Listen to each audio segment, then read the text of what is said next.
Thank you. I'm now going to invite Dr. Sarada Narayanan, who's going to be the MC for our next plenary session.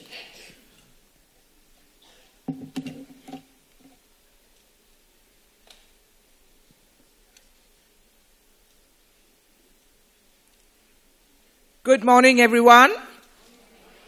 I'm so happy to see so many of you still here.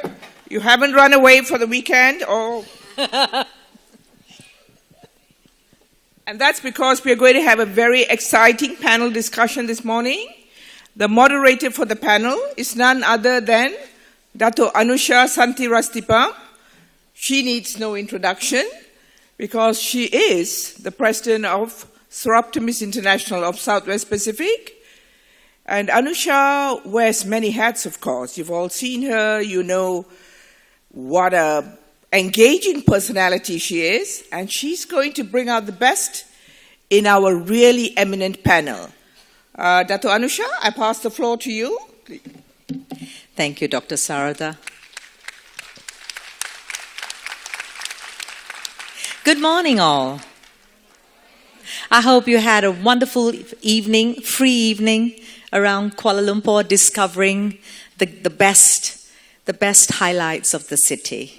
Now, as you know, Malaysia is striving very hard to be a champion of sustainability. We are, as a government, the government of Malaysia is holding itself accountable to the Sustainable Development Goals, and as all governments are required to report regularly on their how they are on track with the Sustainable Development Goals. Likewise, we as Soroptimists play a very, very important role in monitoring impact, measuring whether governments are actually doing what they are saying that they're going to do, and whether we as human beings, as members of our society, are also playing our role for sustainability.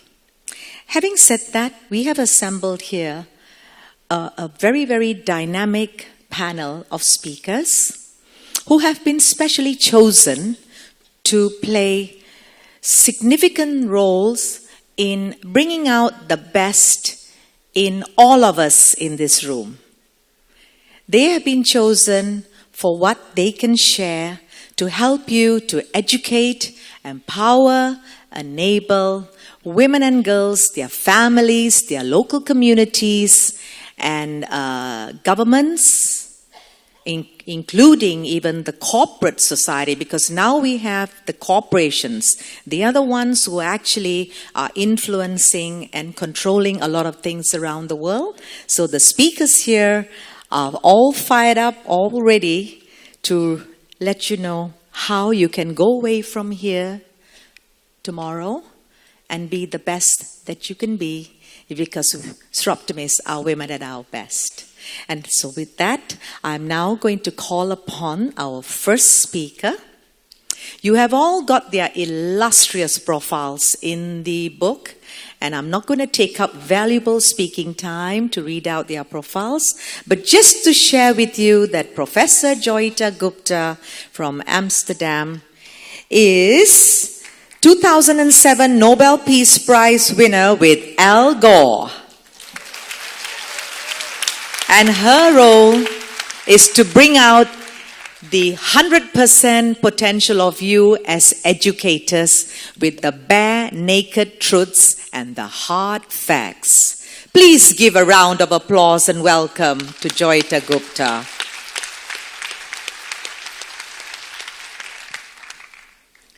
Soroptimists like to exaggerate. I was part of a large group of people who worked in the Intergovernmental Panel on Climate Change, and we jointly, all of us, received the Prize for Peace in 2007. Soroptimists, when I came here, I had one sister. When I leave, I might potentially have 1,001 sisters. I've come on a mission. I've come to mobilize you. Our children are participating in the Fridays for Futures movement. But I think we as mothers must stand up for our children and also help them in their struggle to get a better world.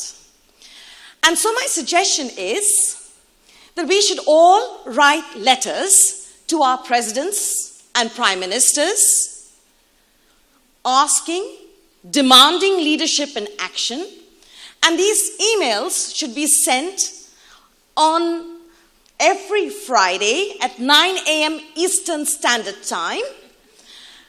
And my question to you is, if I draft a letter, will you send it every Friday at 9 a.m. Standard Eastern Time? Yes. Will you? Okay. And why are we going to do this? Well, let me explain a little bit. If you take the bigger picture, on our earth, we have a fixed amount of land and water, but our demand is growing. And that basically means we will have to share with each other. If you then look at minerals and metals, well, the reserves are decreasing over time. Perhaps in the future we will find more reserves. And these are very important because all our telephones, for example, use minerals and metals that come from the earth. And as our demand goes up, this means we will have to share. So take the case of phosphorus. It's absolutely vital for food production, but there isn't that much phosphorus on Earth. And so the question is, how do we organize this sharing? Let's take another example, chemicals. We have 100,000 chemicals in use, most of which have not been tested for their broader impacts on the environment or human health. We have a lot of waste. 1/3 of food is wasted, and that amounts to around 9% of global greenhouse gas emissions and uses about 28% of the land that we have.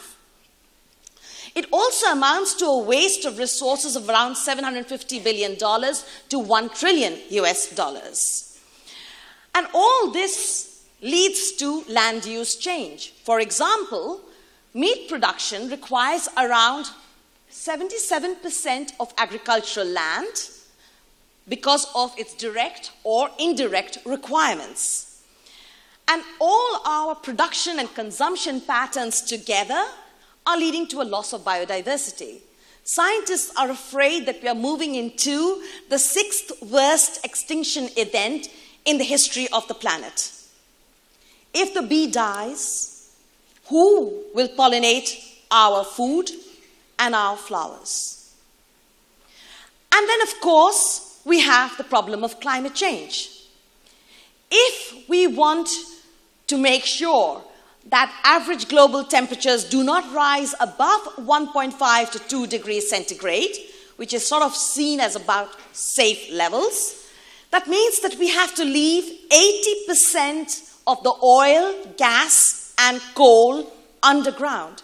Now, many countries think that oil and gas means money, but increasingly, oil and gas is not going to mean money because we have to phase it out as rapidly as possible, probably in the next 30 to 40 years if we are to achieve the goals we want.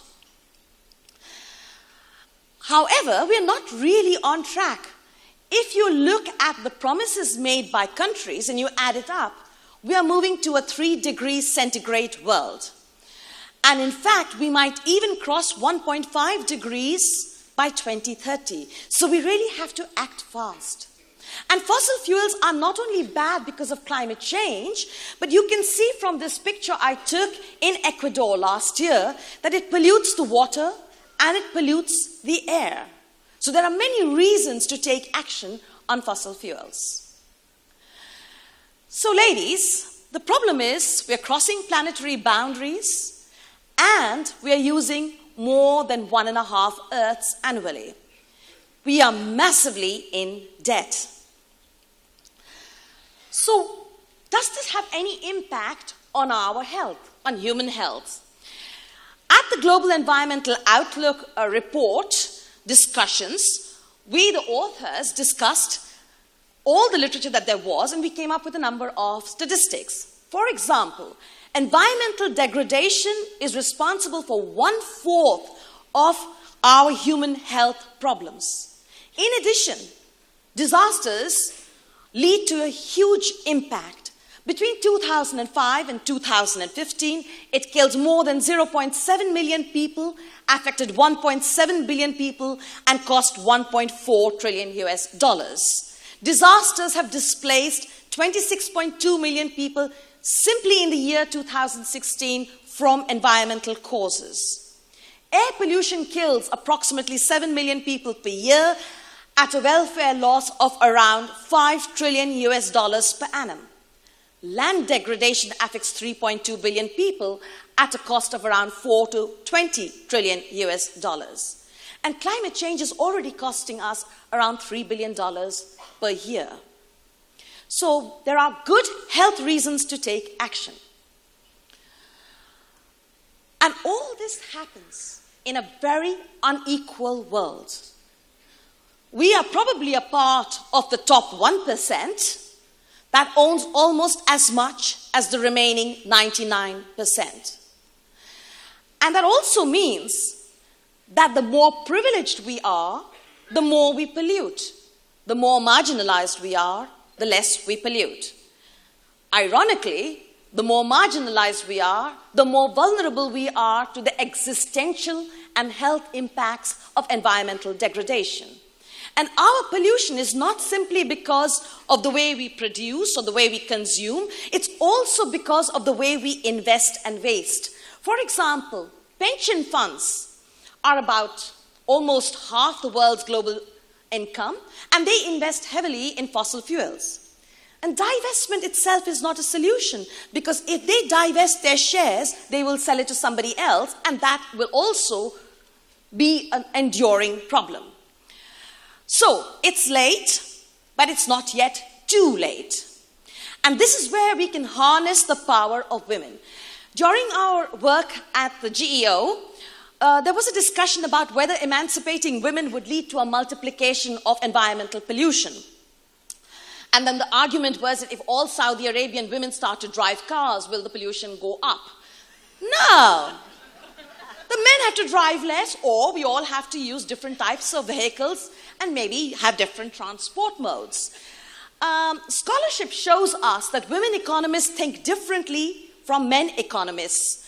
If you look over here, you'll see that women strongly agree with environmental protection while men don't. And if you look at whether women strongly agree that, or strongly disagree that market solutions are superior to government intervention, while men think let's leave it to the market. And I think that's where we as women should empower ourselves to think differently and to work differently.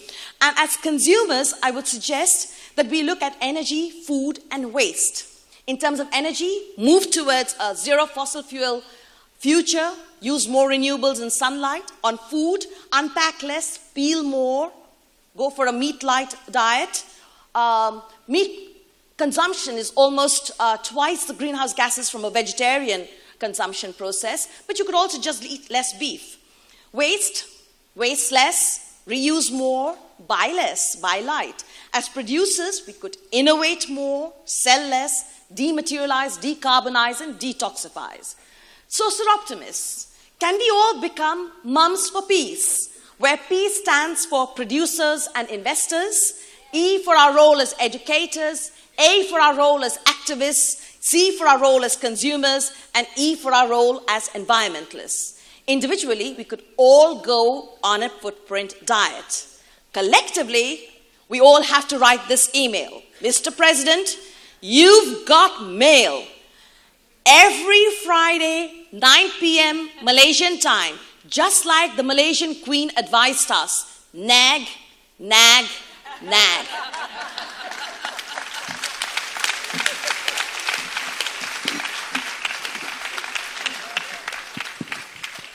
You are so spot on that you're actually spot on 10 minutes. Bravo. Bravo. Amazing. If every Prime Minister and President got Sir Optimist mail every Friday, let's do it.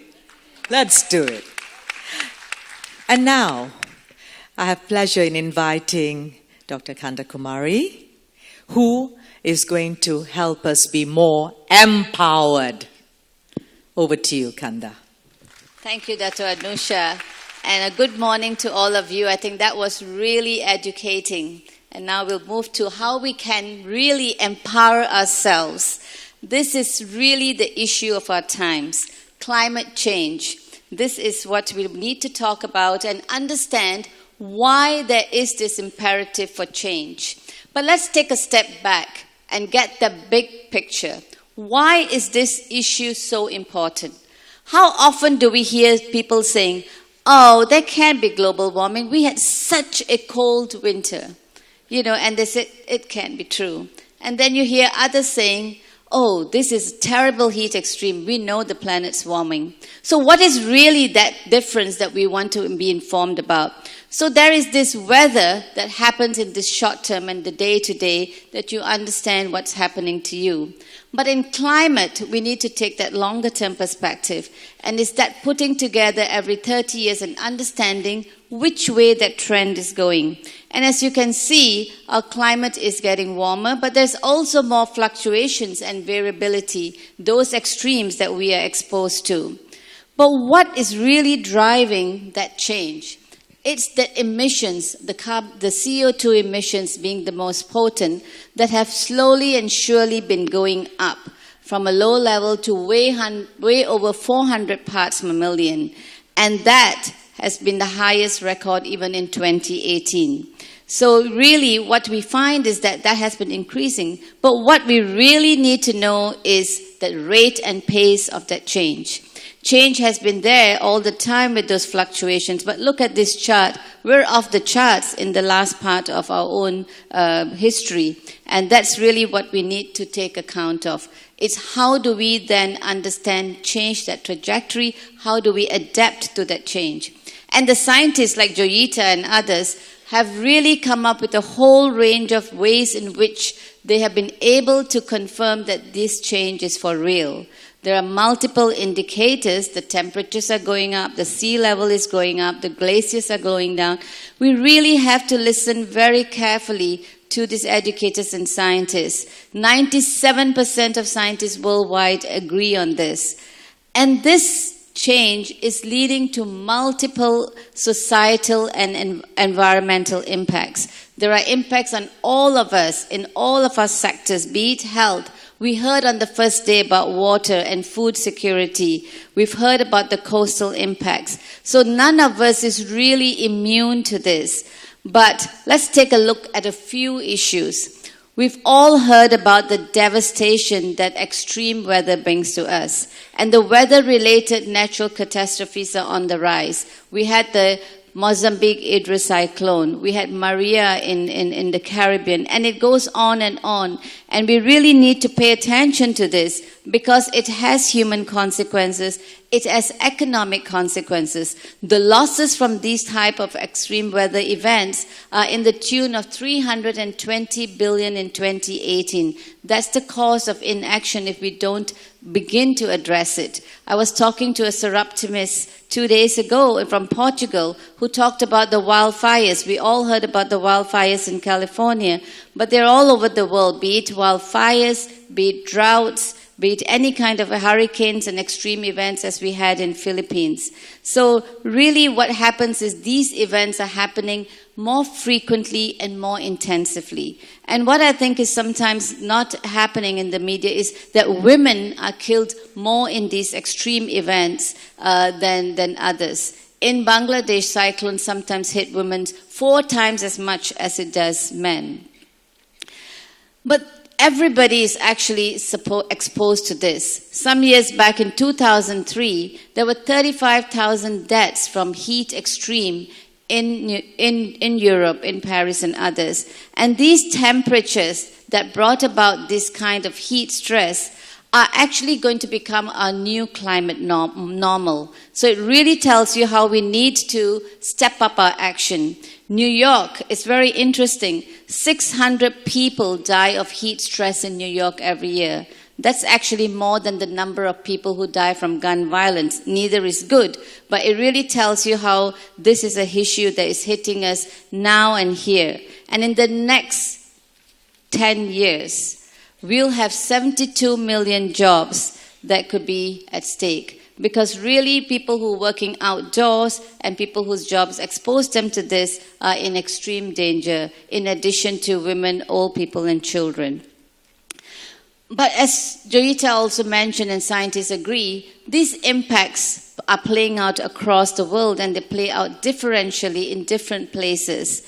And dengue is one of those that is going to increase in its spread. So when you begin to look forward into the decades, you're going to have an additional 2.25 billion people who are going to be exposed to this. This is on top of those who are already exposed. This literally tells you that almost everybody would be exposed to the impacts of climate change, and this is partly driven by the changing climate, where these mosquitoes are going to be moving into ranges that they never were, for example, in Florida and southern US. Agriculture, that really hits home. I mean, this is where, if you look at this map and you look at the drops in agriculture, yields and productivity, the darker the red, that's where it's going to drop even more. And I think one of the saddest things what we are finding out is that right now, there are more food insecure people than before. And in a situation where we think we've made development strides, for the third consecutive year, FAO found that there were 821 million people hungry in 2017. That's really quite a travesty. But there's also been a lot of systematic research that has been done to show that these are not just anecdotal things. About a year ago, I led a report through the World Bank that looked at what does climate-induced migration through slow onsets, through sea level rise, impacts on crop productivity, and water stress mean. We did this for 3 regions, and we found that by 2050, there could be more than 143 million people who could be displaced, and that's just for 3 regions, in Sub-Saharan Africa, Latin America, and in South Asia. We're completing the rest of the world. But also what we found is that more than 100 million people could be pushed back into poverty. So here we are trying to ramp up our actions and meet the Sustainable Development Goal, but climate has that development gains being pushed back in that same period. And what is worse is that it's the poorest that are going to be hit more. Climate change disproportionately impacts the poorest more. But beyond the poorest, it actually has a real impact on girls. There was a study that we completed recently at the World Bank that said that if in the first 1,000 days of the life of a young girl, she does not get enough water and is subject to the drought type situation, it really physically and mentally stunts her. And it really has an impact on the next generation. So we're not just talking about what happens to us here and now, but really an intergenerational impact that will carry forward in the decades to come. So really there is this new sense of urgency. We all know that today we are at this global average mean of 1 degree Celsius that's increased. And that rate of increase, as you saw from the CO2 chart, it's ramping up. And as early as 2030, we could reach that 1.5 Celsius increase, global average. This was a report put out by the scientists in October of last year.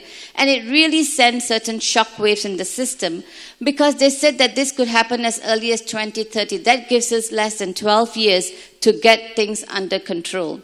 And what was even worse, that if we let those temperatures go on, then we will hit 2 degrees and beyond, where we will reach the natural tipping points that was mentioned in the natural systems, and that can really impact us and all of our livelihoods. But the sad news here is also that for all the global action and for all those global commitments, we are not yet on that path. And as you see, the warming trend increases, and we are going to certainly surpass this safe rail of 1.5 to 2 degrees Celsius.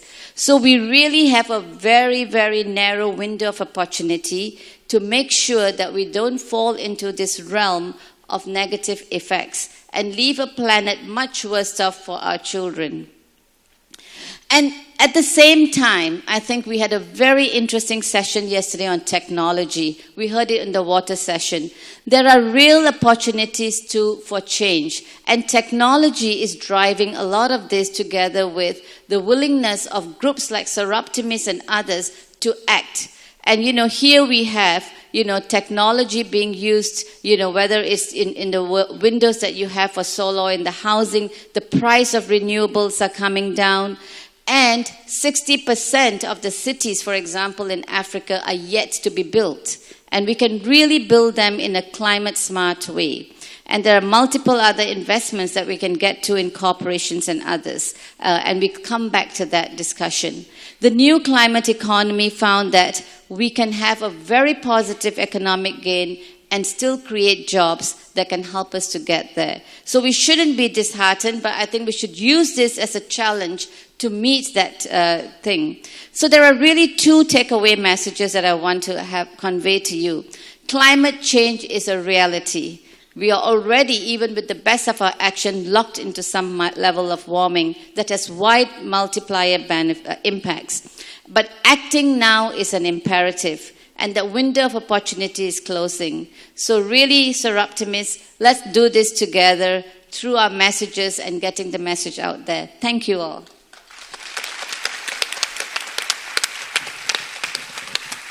Thank you, Dr. Kanda Kumari from the World Bank in Washington, D.C. And this, you've pretty much summed up that we have a very narrow window of opportunity. You have told us how important we can harness technology and foster solutions through innovation. And we've talked about that yesterday in our STEM plenary.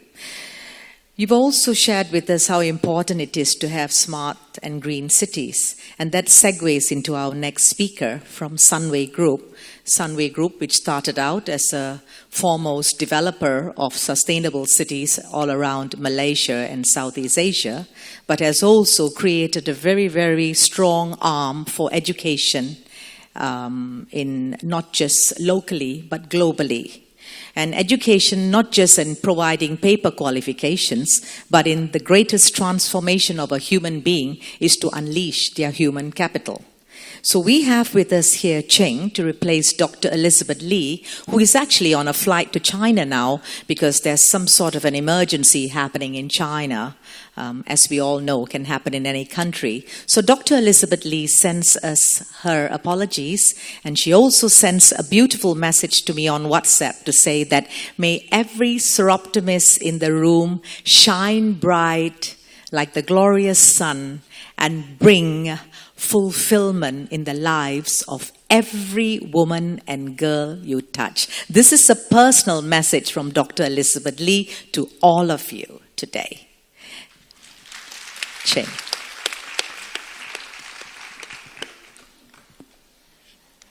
Good morning, and thank you very much, Dr. Anusha.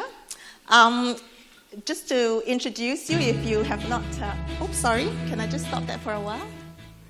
Yeah, sorry. Just want to bring you greetings from Dr. Elizabeth, which Dr. Anusha has, and just perhaps to kickstart the message that through education, many things are possible, I'd like to introduce this video. Thank you.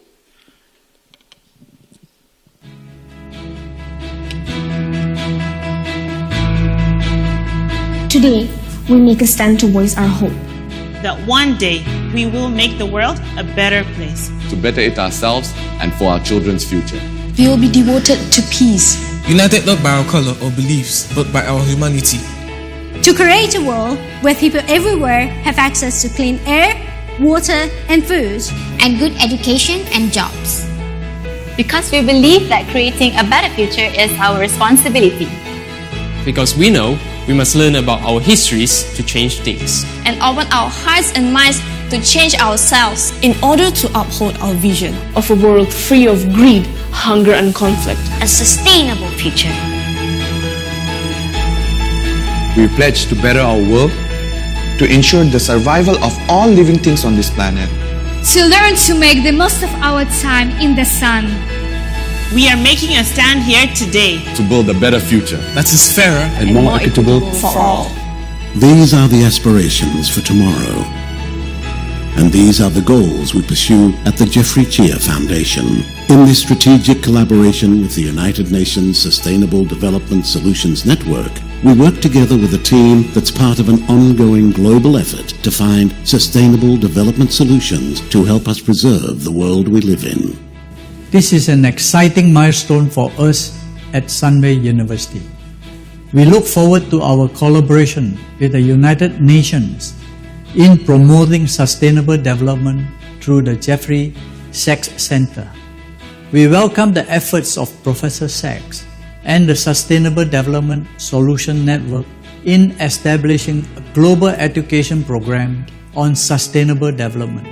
Named after Professor Jeffrey Sachs, Director of the United Nations Sustainable Development Solutions Network, this center will be a hub for research and policy practice, creating world-class programs to train a new generation of students, practitioners, and policy leaders, and develop linkages with universities, industries, government bodies, NGOs, and social enterprises around the world in sustainable development. It will pioneer innovative solutions today to meet the challenges we face tomorrow, inspiring a new generation of young minds with the hope of creating a sustainable future for all. We are the youth of the world, and we hope to make the world a better place. Thank you very much for watching that. If there are two things that I can summarize from that particular video is, firstly, we're very privileged under the Sunway University and the Jeffrey Cheah Foundation to be working together with the Jeff Sachs Center at the United Nations for Sustainable Development, and to say that we work with youth, we work with the young ladies and the young men, because really, ladies in this room, we know that our future is actually in their hands, yeah? So very quickly, I'll walk through, I think, some information that we already know about our climate, but also to show what we are doing as a group in terms of education. We have a lot of people in the audience who are not first language English speaking, and we have translation going on in Japanese, Korean, Chinese. So you have enough time. I'm watching the clock. You could just slow down. Thank you. I'm so sorry. So if I may just say that, yes, going through what Sunway Education Group is doing with the Jeff Sachs Center for Sustainable Development, and particularly what we are doing with young people. I'm just going to start off by showing some pictures which I think many of us see through the news or through the social media about, you know, the heat wave happening, yet almost at the same time we have flooding. This particular picture is of the climate stripes which researchers produce at the Radcliffe Meteorological Station that shows that from the 19th century towards your left, all the way to the right, my dear friends, you can see the color changing.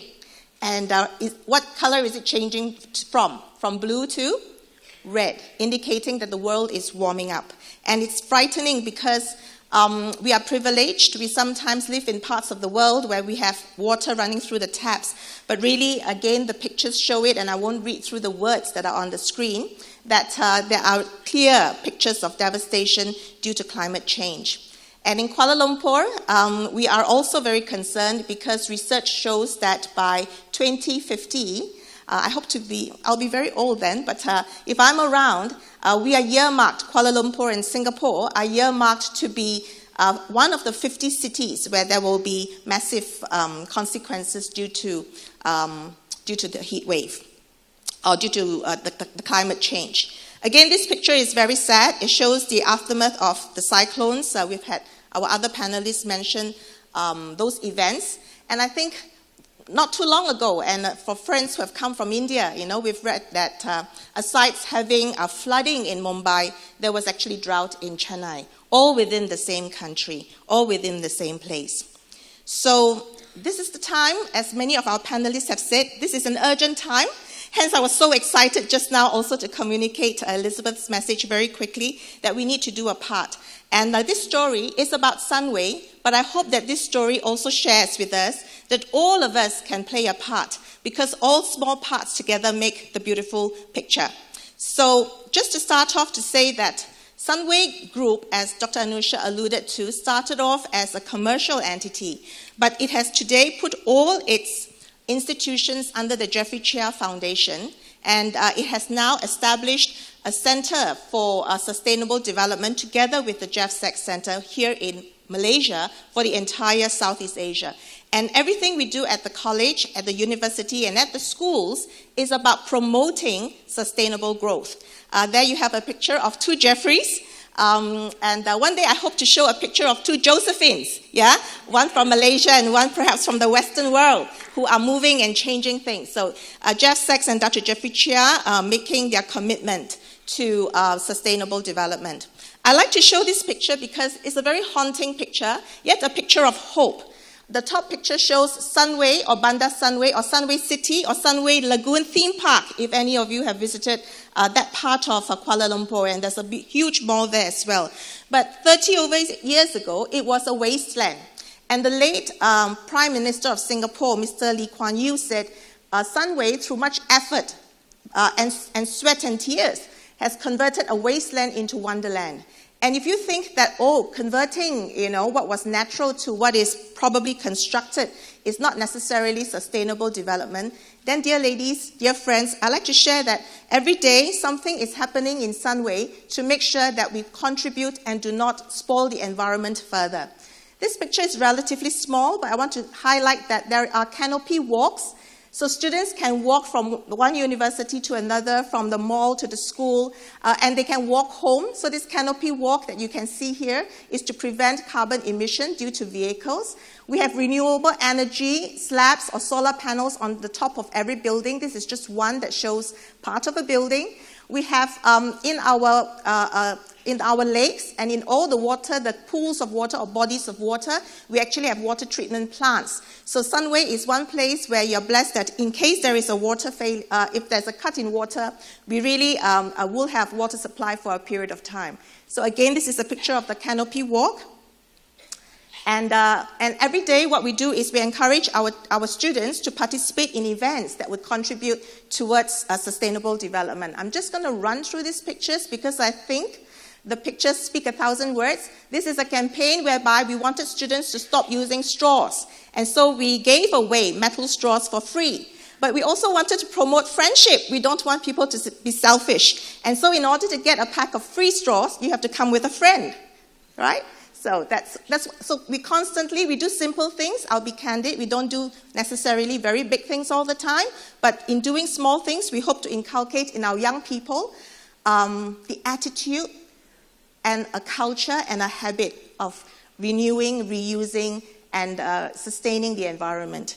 So again, these are pictures of the solar panels that we put on every rooftop that we're able to do. And right now, we are actually producing more than we can consume, and we are storing it in batteries, and hopefully one day we can use it even more. So needless to say, we're also working with researchers, and the researchers work in various ways so that we can provide for a better environment tomorrow. This picture my colleague has put in because this is actually the Prime Minister from the islands. Where is that? Nauru, the island of Nauru. And he spoke about how important it is because for the small islands, any climate change would actually wipe out the country. So again, friends from big countries, we may not be so aware. We may just feel the temperatures rises. But to small countries, a temperature rise could actually cause the entire country to be lost. So again, pictures to show that everywhere and in everything that we do, we try to promote sustainable development. Here is a picture of a garden or every space that we have. We encourage students to participate in research projects that either plant or replant or reuse what we have. This is actually one of our professors looking into research on our forests, our rainforests, so that we can produce and contribute back to sustaining the rainforest in Malaysia. And this is actually a research on sun bears, and you may have recently read that sun bears are a very endangered species in Malaysia, and we want to do our best, yes, for them. Last but not least, we believe that the youth of today also need to see us moving in that direction. And this is a simple picture to show that from the Crown Prince, this is our Crown Prince of Selangor, to this is Michelle Yeoh, who is a member of parliament, to a national sports lady, and of course many of us Malaysians would recognize Harith Iskandar, who is we fondly know him as a comedian, but otherwise we pull in celebrities or people of action from different industries so that we can together move the younger generation. So with that, I thank you very much for listening, and if there's one thing I can appeal to you on behalf of Sunway Education Group, is to never look small at anything, whether it's a young child or whether it's a small thing that we can do, because collectively we can make a big change. So with that, thank you very much. Thank you, Cheng. Thank you for sharing with us how if we as Seroptimists and social activists can work closely with big corporations like Sunway, we can actually mobilize a groundswell of change, as we have seen with Sunway on your slides, 17 sustainable goals translated into action. You've put your money where your mouth is. You have converted wastelands into sustainable cities, and more importantly, you have transformed the minds, hearts and souls of young people and put them to work in the forests, on the streets. Thank you. And now, ladies, before we move on to our amazing keynote speaker, just a friendly reminder, we have limited time for questions and answers, but we do want all your burning questions. So start getting holds of paper and putting questions, because we've already had 3 panelists speak. And make sure your questions come up to me on time. If your questions don't come up to me, then it's lost. It doesn't get to the speakers. You have ample opportunity now. And Dr. Jacqueline Kramer does not need big introductions, but she is a tour de force in Europe. She's a former Minister of Spatial Planning, Environment. She was an academician, a minister. She worked in corporate bodies, and now her heart and soul is unleashed to help Seroptimists become the greatest that we can be. Dr. Jacqueline, the floor is yours. Thank you, Anusha. Dear sisters, wonderful to be here. It is really a great place to be with you here and to join you in your wonderful conference. And not only that, all the lectures are so inspiring, and also the chats I have with all of you, I get really the feeling that we, you in the audience, and all the people that you represent can make a change. And that's the main thrust of my talk, that I want to convince you that it is not too difficult to really stand up and speak out, that we really need to tackle climate change, because it's so clear from all the previous lectures that we really need to act.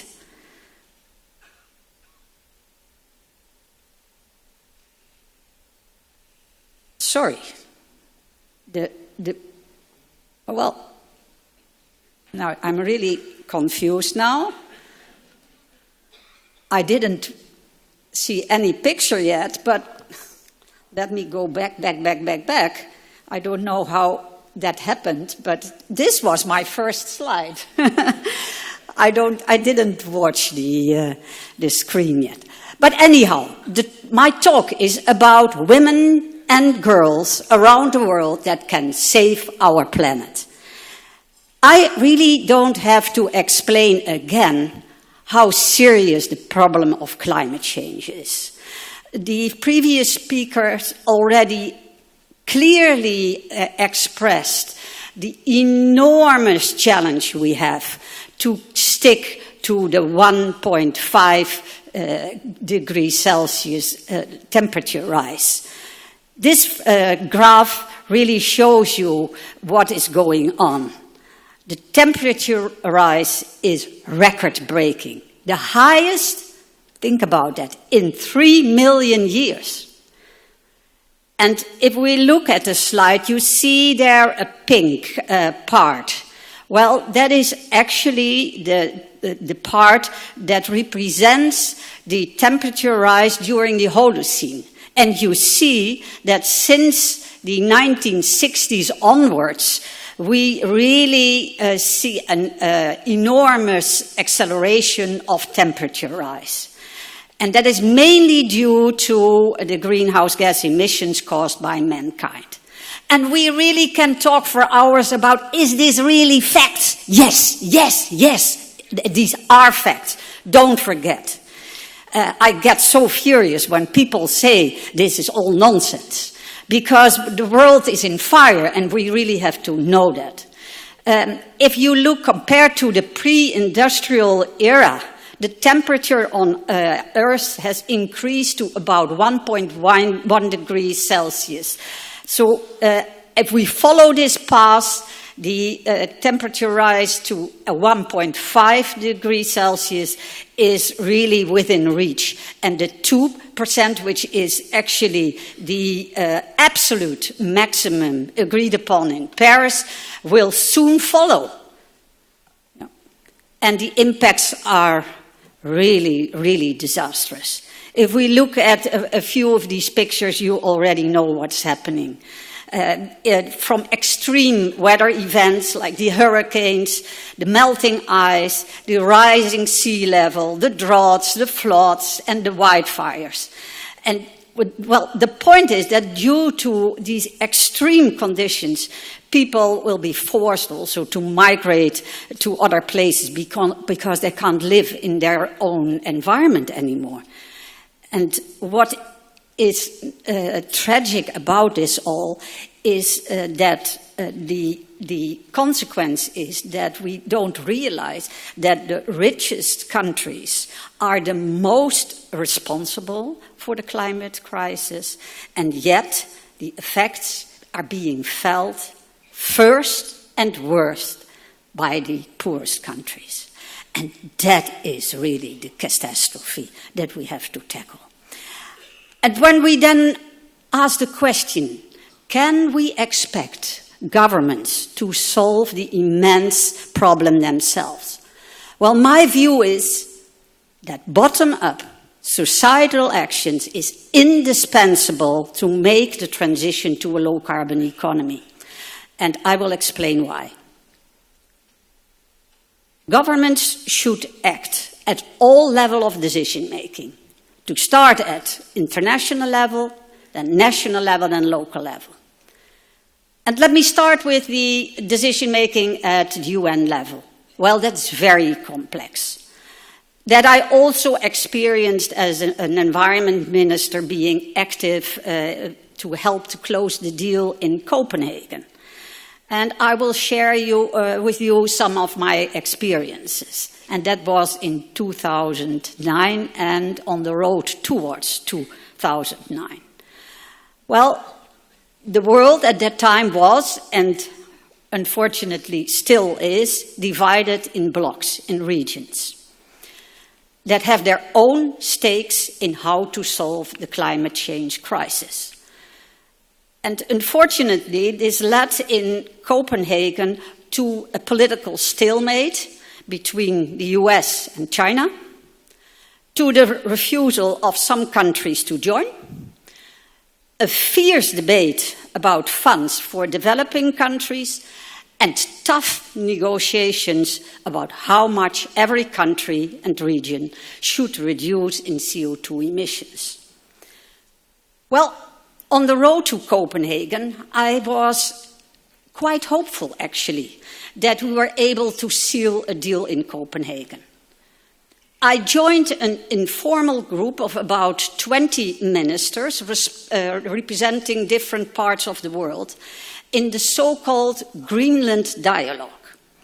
It was an attempt to accelerate the negotiations of the diplomats that prepared the formal meetings of us, the politicians.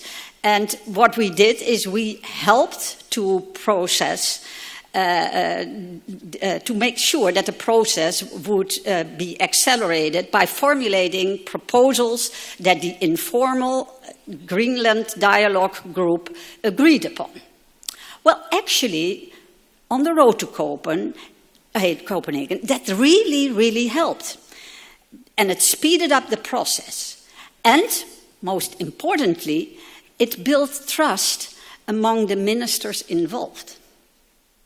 However, just before the Copenhagen conference, the heads of state decided to take over the responsibility and don't leave it up to the environment ministers anymore. And from then on, the tone of voice had changed completely. And the differences instead of the commonalities were emphasized. And it turned out to be impossible to decide upon a climate change deal. And the trust that the environment ministers had built was hard to keep. In the heart of the debate, I asked one of my dear fellow ministers, and she was a female minister, and I really could get along with her very well. She was from another part of the world. And I asked her, please tell me, what is going on? Why can't we join forces anymore? We were on the road to Copenhagen so convinced that we could seal a deal. And the answer was, Jacqueline, we just want to shake you up a little bit. We are not in a hurry. You are. And then, only by these two sentences, I understood how divided we stood. It took more than 6 years that we could agree upon a deal in Paris in 2015. And what were the main points agreed upon in Paris? Well, in the first place, that we need to hold the increase of global temperatures to well below 2 degrees and preferably 1.5 degrees. Secondly, every country should submit nationally determined contributions. Thirdly, the developed countries commit to help less developing countries through $100 billion per year by 2020. And 185 countries signed and agreed upon the agreement and ratified it. Well, if we now see what is happening in practice, then we see that we are at present far from track.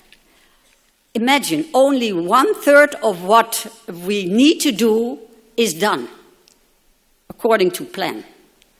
So if states don't take their commitments seriously, we are really in trouble. What we observe is a lack of leadership, ambition, and true commitment among politicians. This can, among others, of course, be explained by, in the first place, risk-avoidant behavior, and secondly, the perceived lack of money or the wrong spending of the money.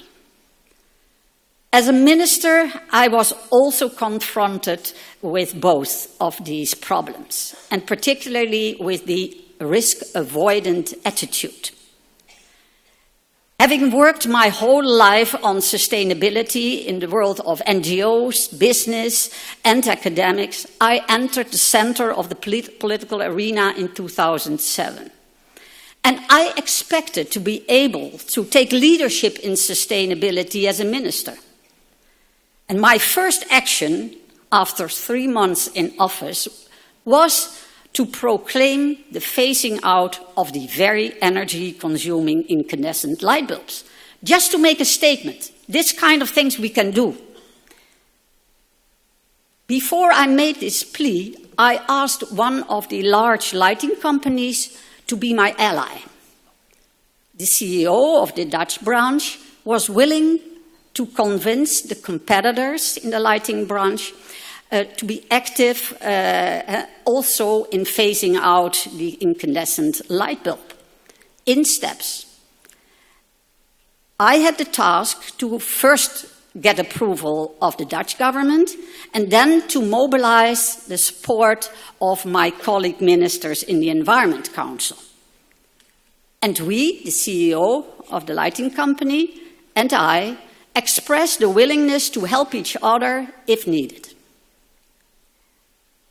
After my announcement of phasing out the incandescent light bulb, I was depicted in the media in critical cartoons as a witch on a broom. You recognize me, huh? And my colleague ministers in the cabinet in The Hague said to me, "Jacqueline, is this not too risky?" Indeed, I was really not sure whether we could be successful. But the drive was to reduce energy consumption of lighting substantially, about 80% per lamp. But, you know, LED at that time was still in its infancy. But as long as the traditional lamp was so cheap, the larger lighting companies did not invest in LED. And my idea was, when they are forced to innovate, all of them, LED would rapidly be introduced in the market at large scale. And the result was that, and that was what I expected, that the price would decrease as well. Luckily, we succeeded in getting the proposal adopted in the EU. And LED was introduced exactly like we predicted, not only in the EU, but in many parts of the world. But what I learned from this experience was, Jacqueline, be careful not to be all the time too far ahead of the troops. Otherwise, you will be soon out of office, particularly when your plans fail. Huh? And of course, when you don't know whether you will succeed, you are in danger. Of course, this particular situation does not hold for all countries, but at least for European countries and other countries in the Western world. And in other parts of the world, there might be other reasons to be risk avoidant, but for sure you recognize this attitude of your own government. Well, what I also learned was that the societal action for climate change is really crucial to combat climate change. If politicians do things against the will of the voter, they vote with their feet. But when people speak clearly in favor of more stringent measures, they put pressure on the government to act. So the bottom-up approach is really a very strong voice and force to really make the change. So that is why I think that you here in the audience can help with that.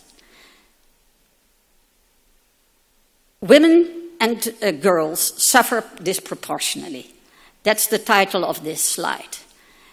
And I really put this on top of the list because the strong voice of women and girls is crucial. And the well-respected UN Framework Convention on Climate Change has recently issued a report on differentiated impacts of climate change on women and men. And they concluded, on the basis of research, that women and girls suffer disproportionately from climate change. A message that you, the Soroptimist, have already expressed numbers of times at various conferences. And the UNFCCC concluded, among others, that women farmers account for 45 to 80% of all food production in developing countries. And as a result of climate change, food sources become unpredictable, which impacts the ability of women to feed their families. These and other observations led to a plea of the UNFCCC for integration of gender considerations into policies, plans, and actions, and for enhancing gender balance in national climate delegations. So, in fact, your ideas have been embraced at UN level. That is wonderful. Your next step is now to put these pleas into practice and make sure that women and girls will be more in the lead. They think and act differently, you women, than men, as Joyeta just expressed. So you really can make an other change than men can.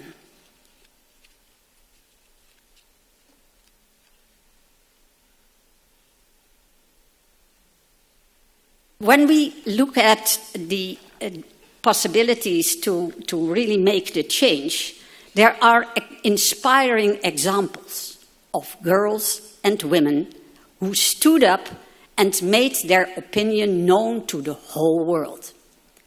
Take this example, the Swedish schoolgirl, Greta Thunberg. She skipped school and sat outside the Swedish parliament to publicly express her sincere concern for her own and future generations if politicians don't take climate actions in time. There is another example that I like to mention, and that is the Urgenda case led by the Dutch woman Marianne Minnesma. She started a legal procedure with her organization Urgenda against the Dutch government to take her moral responsibility and to stick to 25% CO2 reduction in 2020, which was previously agreed upon, namely in the time that I was minister. Marianne won the case, even in the Supreme Court, which was world news. But not only these big women heroes like Greta and Marianne, also many other women and girls show leadership in climate change. A staggering amount of local projects have been initiated by women during the last decade. You, Soroptimist, have started the first climate mitigation projects, for instance, in Kenya, to strengthen women in handling climate change through capacity building. And in some other countries, women are educated in sustainable farming techniques. And there are many more examples here that you can here in the audience convey. I myself am involved in another project, that namely a Signify Foundation initiative. I'm their board member, and they asked me, among others, because of my background of phasing out the incandescent light bulb, but moreover, it was also a way to really bring light to all people in the world. But not with fossil fuel, but with solar energy. That's the ambition of the Signify Foundation. And with the support of this foundation, Swahili women are now trained to become lighting entrepreneurs and bring light to the rural areas through solar panels. Well, in a couple of years, the foundation managed to bring light to 1 million people in the world and train over 900 women to become lighting entrepreneurs. I think these kind of examples are really, really helpful and inspiring to show you that everybody can take part in climate change actions. And there are many more examples. And more women speak up and demonstrate and set up community actions for renewable energy. So there are many things that can be done. Dear sisters, I have to confess that I first hesitated to travel to Kuala Lumpur by plane because of the CO2 emissions being produced. Really, Marit can explain you that I really needed to be convinced, but she was really good in convincing me. And I decided to come. And that was because I was convinced, among others by her, but also by reading about what you are doing, that you here in the room, but also the many Soroptimists in the world, not being present today, can really help to make the change to a CO2 neutral economy. You can educate, empower, and enable women and girls worldwide to combat climate change. My plea is that you all promise individually to adopt at least 2 of the 7 action points that I suggest to put in practice by you as Soroptimists. The 7 action points are the following. Focus your efforts in 2020 exclusively on climate change actions. It is now or never. Climate change actions are necessary because climate change impacts all the 17 SDGs, Sustainable Development Goals.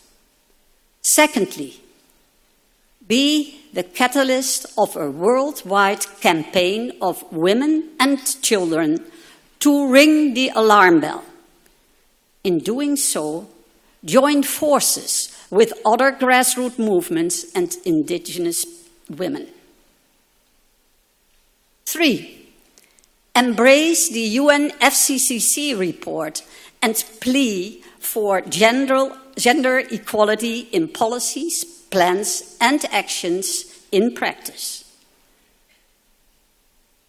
Women, you have the support of the UN. And I said, that's marvelous. But make sure that you capitalize this achievement and put it in practice. You can do it. 4th, raise your voice in national decision-making to execute the Paris Agreement. 5th, start at home in your own country with at least 2 local climate projects. 6th, lead by example in your own home and at work. And finally, mobilize the social media in a smart way, and also the other media. I have to confess that when I was preparing my lecture, I actually did not find that much on social media, on the internet. What you are all doing, all the local projects, I couldn't find them. So please, please use your internet possibilities to really show the world what a tremendous amount of local projects you already managed to execute and will put in practice soon. I'm curious to know whether you will subscribe to my plea to at least adhere to 2 action points that you will carry out. Please raise your hands. You all hopefully raise your hands in order to join forces. Dear sisters, I sincerely hope you join me in the serious effort to combat climate change and keep our planet livable for all people in the world. And don't forget, think globally and act locally. Thank you. Marvelous. Thank you. Thank you for energizing us to think globally and act locally, Dr. Jacqueline Kramer. Now, we have a whole bunch of questions here, but there is a common thread. I will go by the huge, immense groundswell of popularity of the questions, and I have also segmented them into the areas in which they're relevant, so we don't need to go through every question, but they have been put together. Burning question number 1, which has translated into several people, so great minds think alike. What has been the progress on the Paris 2015 plan? Are country responses being as expected? How can Soroptimist help in pushing progress? Following from that, Paris Agreement. What has been the progress? How can Soroptimist assist in the process? Will SI condemn the US for withdrawing from the Paris Agreement? See a trend here? Do you think we will be able to convince Mr. Trump of the disasters that will be ahead? See the reinforcement here? When our most prominent world leaders are in denial about climate change, how do we change their minds? See the stress here? World leaders are not committing to change. Is it now up to women to make a united stand? We have a few women leaders around the world to lead this. How do we unite? Could we mobilize the youth to work alongside women? And last but not least, and it's a rounding off of everything else, some world superpower leaders do not believe in climate change. And this is where Soroptimists, who are an ECOSOC organization with general consultative status, and we are able to influence reform at all the UN centers. So this is the ultimate question that pretty much wraps up all the others that I read, the common thread. Some world superpower leaders do not believe in climate change. How can Soroptimists help change the view of these leaders? Over to you. Every one of you gets to answer because this is the magic burning question coming through.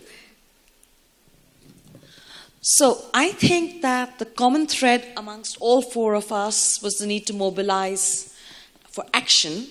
And Jacqueline's 4th point is also in line with my point about the emails. If we have 75,000 members in the Soroptimists, and we all write to the president on the same day, same hour, every week, he is going to have to do something about it. I mean, maybe he'll ignore it, but that would help, I think. And we could also at the same time write to our own prime ministers. But it has to be a regular process, and I think it would cost us not very much time because we could do it in about 5 minutes each once there's a draft letter that we can all agree upon. And I think if you can keep doing it every Friday, the pressure keeps building up. And also we want our children to go to school. So we don't want them to have to do this. I mean, we need to get the youth involved, but not to bunk school all the time. So it's up to us to do this email so that they can go to school.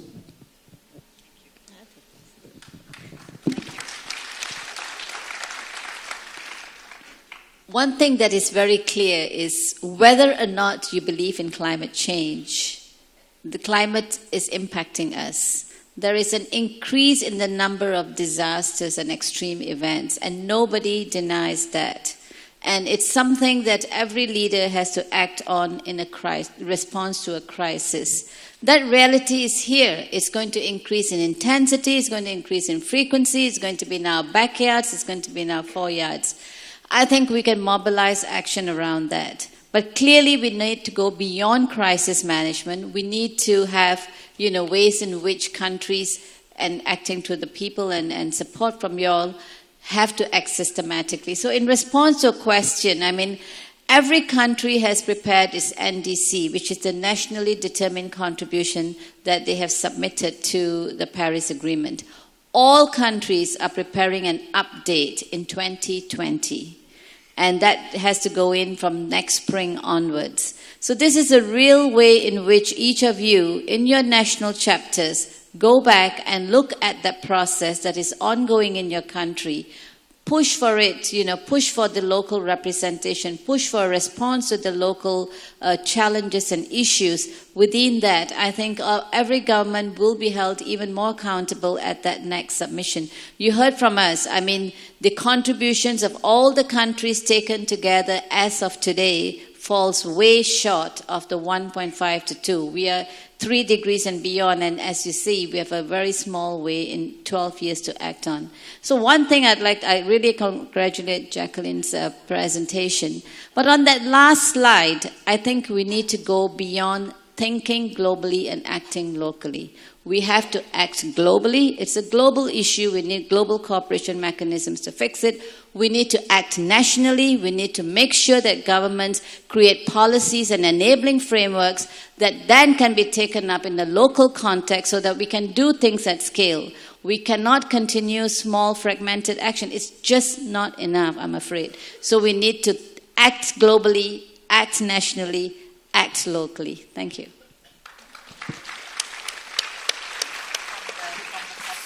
From the corporate and the education perspective, clearly we have to address the education piece, because today we are dealing with leaders who don't understand the issue, and we don't want to repeat that when the younger people become leaders tomorrow. I'll just share 2 aspects. There are several things that we're doing. Firstly, at Sunway Education Group, across the school, the college, and the university, we have the Model United Nations movement, and it's a very, very active and progressive movement. And the topic of the Paris Accord as well as climate change are constantly topics that are debated by students. And we're taking that to another level. We are now incorporating the sustainable goals, climate change and lessons that we learned, as well as theories from the research that we're doing into our courses. Just as a case in point, we've just launched early this year the Masters in Sustainable Development, which received overwhelming response, and I think all of us in this room can understand why. And the next goal would be to have a bachelor's degree and diplomas and certificates, so that not only is the awareness there, but it is formalized. Thank you.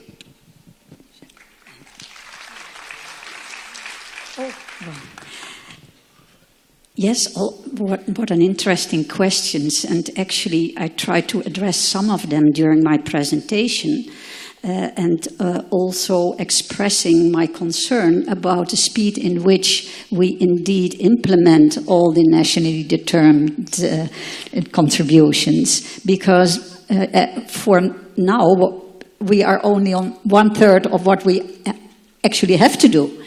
And I know from my own country how hard it is to really push the government into a direction that they really stick to what they promised. And that's everywhere. And that's the first point. So that is really alarming. That's why I said without the pressure and also the mobilization of people and educating people, we can't convince governments to act. And of course, you are completely right that we have to act on all levels. But, most of the time people think, oh, but the problem is so overwhelming. We can't do anything. We are victim, but we are not actors. And that's why I say everybody is actor. And my plea also during my time as a minister was, sustainability is of everyone. Everybody can contribute, and you, as Sir Optimist, more than an average person, because you have more that you can mobilize, also at UN level. So you actually can act on all levels. But, knowing how difficult it is, and you can confirm that as well, how difficult it is to get an agreement in Paris. Well, it's a wonder that we managed. Okay, but that's one part of the story. The other very interesting question, but also burning question, is how can we convince governments that deny climate change? My experience is that trying to convince them by figures does not work.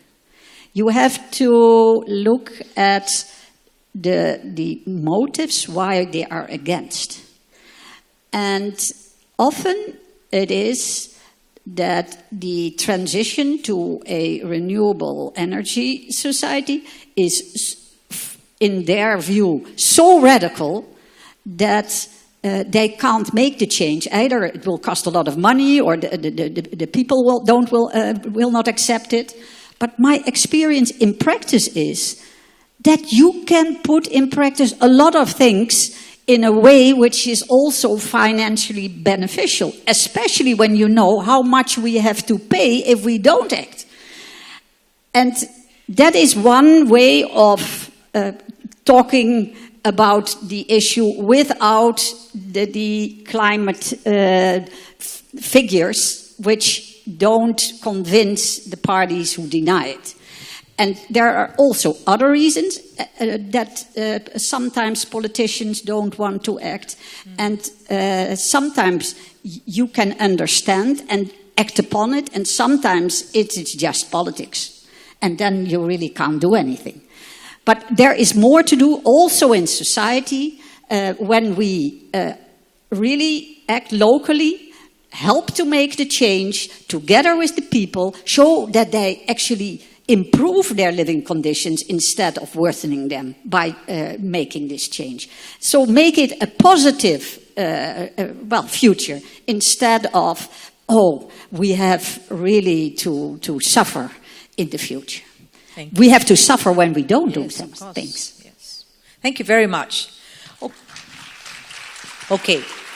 The next very burning question, I'm going by popular appeal here, yeah, because so many people have asked this question, and this is addressed to all speakers because this is a question about omission, what you failed to address, or they perceived you failed to address, to be more polite.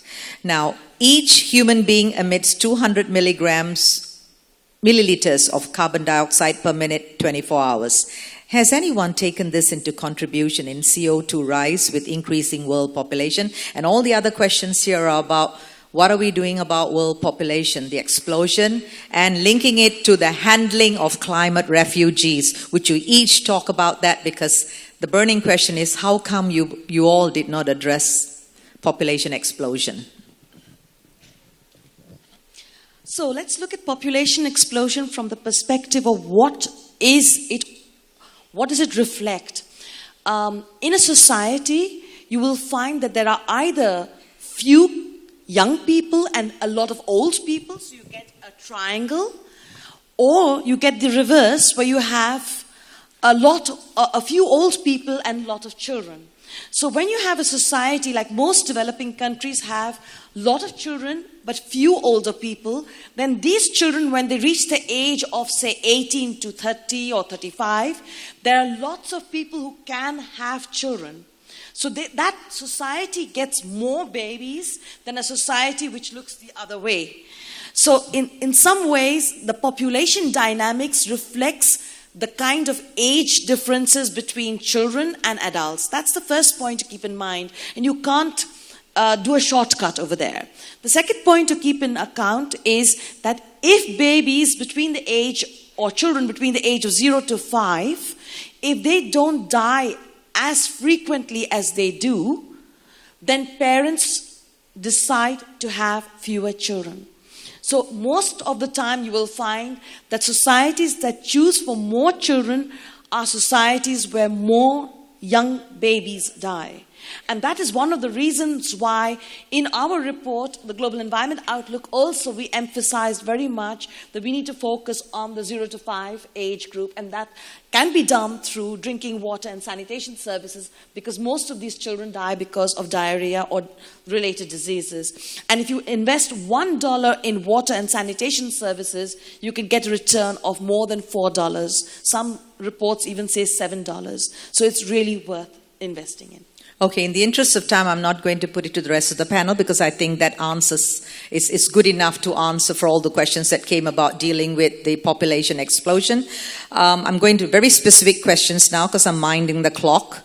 So, Dr. Kanda, this is to you because you're the expert on Africa. And The question here is, I noticed that the climate change presentations and issues discussed make no mention of Africa. Is there a reason for not talking about Africa? So would you just like to reinforce something? Absolutely. I think sub-Saharan Africa is a really important part in the climate context. For two reasons. As everybody knows, they've contributed the least amount to global warming. But at the same time, they will be one of the most highly impacted due to the multiple layers of climate impacts. So I think there is no doubt in it. And I think the third reality is that even as of today, there are 600 million people in sub-Saharan Africa who do not have access to electricity. Just access. Imagine all this development gains that we're trying to talk about when one does not have access to it. And here then lies the opportunity of how one can help Africa to leapfrog into situations where you can have the harnessing of renewable. But this clearly comes at some cost and adaptive capacities. And this is where I think as a development community, as a global community, we need to make sure that Africa is able to leapfrog into those transformations. But I want to come back and give you a particular example that really highlights the kinds of challenges that Africa would face. Take Ethiopia, for example. It's a country that's doing reasonably well. It has a population of 100 million today. By 2050, which is what is really that milestone we're talking about, it'll have 185 million people. 75% of the people are engaged in agriculture, rain-fed agriculture that is highly susceptible to climate. And there is a huge youth bulge. So when you begin to think about countries like that, we really have to not just look at climate change, we look at the demographics, we look at the impacts. We need to help these countries and work with them, and they're doing quite well, towards economic transitions. So even if you're talking about an agriculture transition to more value added. So it's very complex, but I think there are some very good stories which we don't have time to get into, maybe in the workshop. But I think no doubt that Africa is a country that has immense potential, but it also could be very impacted if we don't act early enough. Thank you. Now we have a very, very powerful question here, ladies, from none other than SI World President Marit. And this is the burning question, because we can talk about influencing governments. We can talk till the cows come home about how we can educate farmers and students and everybody. But Marit hits the nail on the head when she asks, how can we as women organizations get finances to impact women from the grassroots onwards? And obviously I'm looking at the corporate player on this panel here as an example of big business who have got the financial muscle to influence change and work with grassroots organizations. Notice where I'm coming from. So would you share with us, how could we work with organizations like you, as President Marit says, because no money, no talk. No talk. Over to you. Thank you. I think that's a very poignant and relevant question. I perhaps want to start a little bit reflectively to say that we invited President Muhammad Yunus, whom we all know is the founder and president of the Gambia banks that finances women and people who normally would be at the margins and not able to get finance. We were very inspired, and when I say we, I can't speak for Tan Sri Jeffrey Chia or Serena Chia, who are the leadership team behind the Sunway Group, but to say that their invitation was birthed from, the genesis of that invitation and that talk was because we wanted to find out what else we could do. So again, Dr. Anusha, I don't think I have an answer per se, but like I've said, I want to start perhaps more reflectively to say that that was a very, not just a start. Since then, I may not be getting the names, the terminology right, but we have started a center at Sunway University that looks into microfinancing. And again, I think the role, just now the question I thought was very good, the sin of omission. What did we not do? We have so much commission, what we want to do. And I think, again, when we set up the center on microfinancing and teaching courses, I think what we definitely do a lot is to formalize learning, to make sure that there are no gaps. But I think it goes beyond that. And obviously, Sunway Group as a corporate organization, the Jeffrey Chia Foundation, wherever there are opportunities that we can participate in, we would want to do that. At the same time, the curve is just starting. I know that may not be a fully adequate answer, but to say it's a long journey. It's really the psychology of working with corporations, because all of us work with big corporations. Yeah. So understanding the psychology of the boardroom. How do we work with the mindsets in the boardrooms with their very patriarchal and mainly male? And then I'd segue to Jacqueline, because she has got the power to influence big corporations and big governments. So what's the secret recipe here? And to get the money, get all the money that President Marit's talking about. Loosen all their purse strings and wallets. Yesterday there was a very inspiring workshop also dealing with this question, and I agreed very much upon the remark that all big corporations have to have a CSR, corporate social responsibility policy, and a practice. And often they need partners to join them in this effort, especially for things that are dealing with actions on the ground.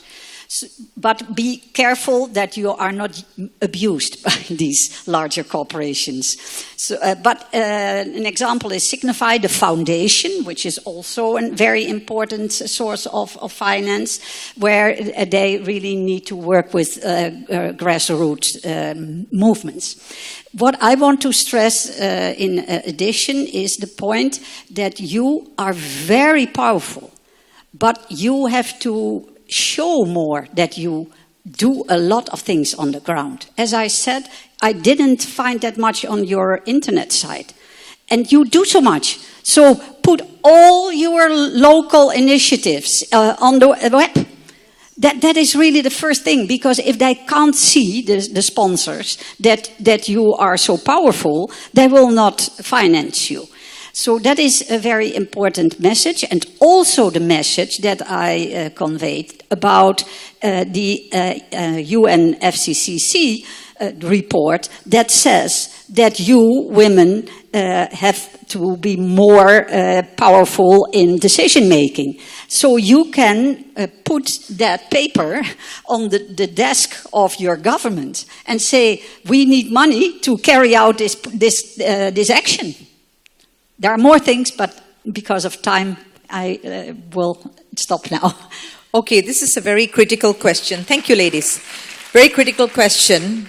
And as a wrap-up, I'm going to link them because of time. You all talked about the impact on small island developing states, all the most vulnerable islands around the world who are most affected by climate change, and links to President Marit's question about the lack of access to financing to address the effects of climate change, hurricanes, disasters, I would like to link that to technology, because there's a very important question coming out here. How optimistic are you about the ability of technology to address the impact of climate change? So my question to you is, knowing that we have some of the most poorest, vulnerable countries, islands, and they are going to be extinct if we do nothing about it, what more can we do with current technology, innovation, that includes the creativity and innovation of the women in the room? And this is going to be the last question, because all the other questions here are all about what can Seroptimists do, what can individuals do. I'm going to pass this to the workshops, because this is all get down to the ground in our homes, in our families, in our schools. So every beautiful gem of a question you have here is not going to be in the dustbin, it's going to move into the workshop, because this is, let's get down to doing something. These are marvelous questions. I'm passing it to the workshop, but I'm closing off with this one. For the most marginalized, the most vulnerable, the ones that are going to face extinction, do we even have technology and innovations that we can prop them up, save them? I give each of you just one gem to come out with as a closing now, so that we don't face extinction ourselves. I think the best adaptation strategy is mitigation, because we can't save the small island states and the low-lying places unless we start right now. And technology is going to help with some mitigation aspects, but we have to change production, consumption, and investment patterns. Yes, I think mitigation is important. But we are locked into a certain amount of CO2 and that certain impacts will play out. In the case of the small island states who are clearly the most vulnerable and do face existential risks, I think that, collectively in the national and local and global level, we need to come forward with solutions. The most important is, I think, coming back and honing back the safety and the dignity of people who finally would have to move. How do we give them that safety, dignity, and self-respect? And I think these are really important principles recognized in any context of displacement or migration. Thank you. Thank you. My thoughts would be, it's all about knowing, being and doing. And I think we've been talking about top-down solutions. What can we get the top to do? Or bottom-up, Sisters in Seroptomies, as well as other organizations and NGOs going up. I think there's also another dimension, which is the sideways. And I think this is where technology plays a piece. I agree totally. We've got to mitigate because you can't stop the clock from going on. And that's where President of Nauru's message was so important.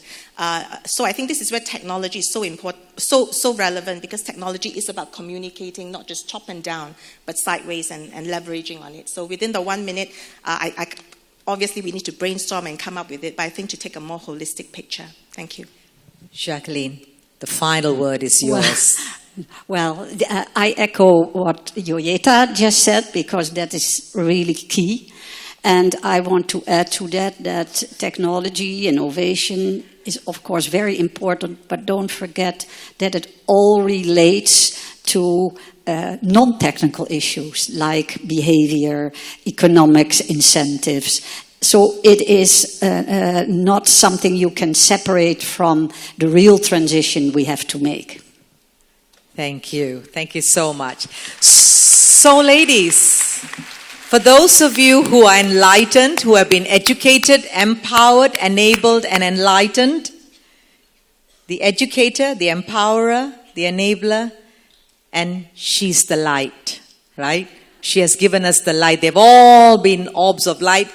Come back for the workshop. Don't leave here. Come back for the workshop on the she factor in climate change, because over here is a whole stack of burning ideas and questions about the she factor, which is the Seroptomists set the examples. And so there are questions in here which talk about, I am woman, hear me roar, in numbers too big to ignore. And you know who sang that song. I ain't gonna sing it, but you're gonna come back here and you're gonna have this workshop, and President Murray is gonna be taking charge and making sure that you all walk the talk after listening to these 4 brilliant, passionate, wonderful, amazing women. Thank you. Enjoy your morning break.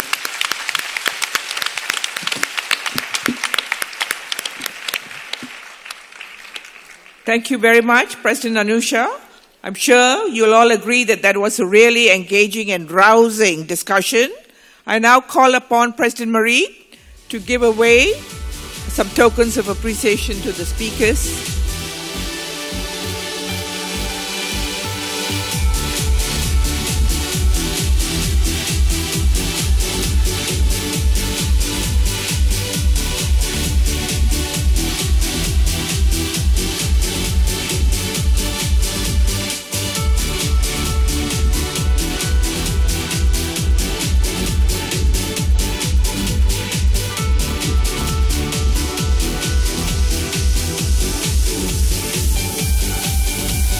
Ladies, you can all break for tea now, but please come back by 11:10. The workshops will start at 11:15 sharp. Please be back in this hall for more animated discussion, and find your way to the other workshops on level 4. Thank you very much, and grab a quick cup of coffee.